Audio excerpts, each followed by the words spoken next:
জীবনে অনেক channel subscribe করেছেন। এখন আমার চ্যানেলটি লাইক করুন, সাবস্ক্রাইব করুন। ভালো কিছু শিখতে পারবেন ইনশাআল্লাহ। ফাতেমা, আপনি জানতে চেয়েছেন আমার হজ করার মতো টাকা আছে, কিন্তু আমার স্বামী মারা গেছেন, আমার কোনো সন্তান নেই এবং কোনো ভাই বোন নেই, শুধু বাবা আছেন। আমার বাবা অসুস্থ, এই অবস্থায় আমার উপর হজ কি ফরজ হবে? আমি কি আমার মার সাথে হজে যেতে পারবো? স্বামী যেহেতু মারা গেছেন, কোনো সন্তান যেহেতু নাই, শুধু বাবা মা আছেন, বাবা অসুস্থ হওয়ার কারণে তাকে আপনি নিতে পারছেন না, মায়ের সাথে হজে যেতে পারবেন কিনা? উত্তর হলো না।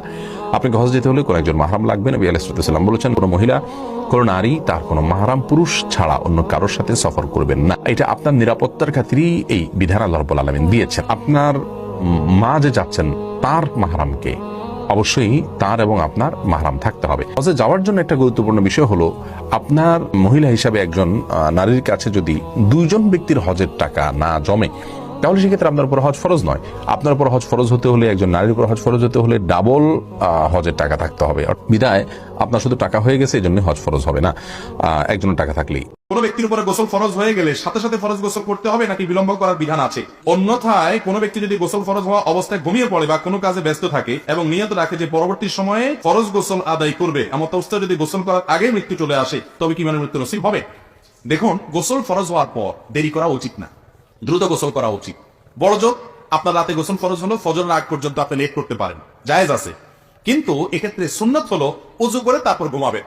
যদি ওযু করে না ঘুমাইলে আপনার গুনাহ হবে না, কিন্তু সুন্নাত হলো ওযু করে ঘুমানো। নবী করিম সাল্লাল্লাহু আলাইহি ওয়াসাল্লাম থেকে এটি প্রমাণিত। আমাদের দেশে মা বোনদের উপর একটা ফতোয়া জারি করা হয়, এটা মহিলারাই জারি করে বেশি, মুফতি মহিলা থাকে। শাশুড়ি ননদরাই বলে গোসল ফরজ হয়েছে, অথচ সে রান্না বাড়া করতেছে, বাচ্চাকে দুধ দিচ্ছে বা ঘর ঝাড়ু দিচ্ছে বা অন্য কোনো কাজ করছে।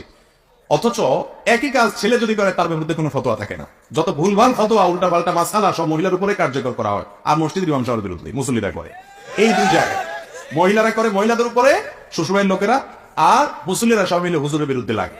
যত আমার মোবাইলে একবার এক মেয়ে মেসেজ পাঠাইছি যে, হুজুর আমি আপনার সাথে বিয়ে বসতে চাই। আমি জানি আপনার ছেলে মেয়ে আছে, আপনি বুড়ো মানুষ, কিন্তু আর বিয়ে বসতে চাই। তো আমি তখন মেসেজ দেখি, আননোন নাম্বার থেকে আসছে মেসেজ দেখে আমার ওয়াইফকে বললাম, এটা উত্তর দাও তো একটু।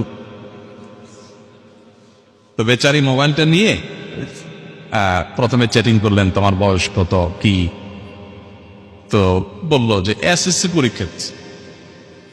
এসএসসি পরীক্ষার্থী বলে, এসএসসি পরীক্ষার্থী তোমার বয়স তো অনেক কম, আর এই বেটা তো বুড়া, সে এখন নানা হচ্ছে, তুমি তার সাথে বিয়ে করবা, পাগল হয়েছে তুমি? তখন ও বুঝে ফেলছে যে এদিক থেকে অন্য কেউ।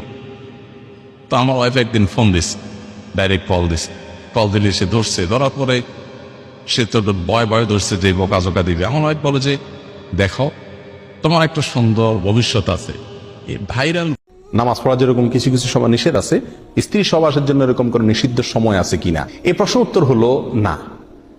দুটি সময় নির্দিষ্ট করে বলা যায় যে এই সময়গুলোতে সহবাস করা জায়েজ নেই, হারাম। তার একটা হলো মাসিক যখন হয় তখন, এবং সন্তান হওয়ার পরে যে রক্ত যতদিন থাকে ততদিন, নেফাস হয় যতদিন, সেটা সেই সময়। আরেকটা হলো যে ফরজ রোজা যদি রাখা হয় রমজান মাসে, তাহলে ওই রোজা অবস্থাতে।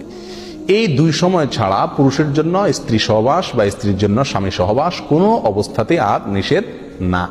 অনেকেই বলেন যে অমুক সময় সহবাস করা মাকরুহ, অমুক সময় সহবাস করা হারাম, অমুক সময় সহবাস করা ঠিক না। এগুলো সব মন গড়া কথাবার্তা, ভিত্তিহীন কথাবার্তা, এর সাথে ইসলামী শরিয়ার কোনো সম্পর্ক নাই। সময় সহবাস করলে এই বাচ্চা এরকম হয়, এই সমস্যা হয়, ওই অসুবিধা হয়, এই সময় সহবাস করা ঠিক না, এগুলো সবগুলা ভুয়া এবং ভিত্তিহীন কথাবার্তা। শুক্রবার ছেলেদের জুমার নামাজ শেষ না হলে মেয়েরা জোহরের নামাজ আগে পড়তে পারবে কি না, এবং পড়লেও নামাজ হবে না, এরকম অনেকে বলেন, এমনটি সঠিক কিনা? বনরূপসা, দেখুন, শুক্রবার বা জুমার দিনে মেয়েরা মেয়েরা পুরুষদের সালাতের অপেক্ষা করবেন না, বরং ওয়াক্ত হয়ে গেলে তারা সালাত আদায় করবেন।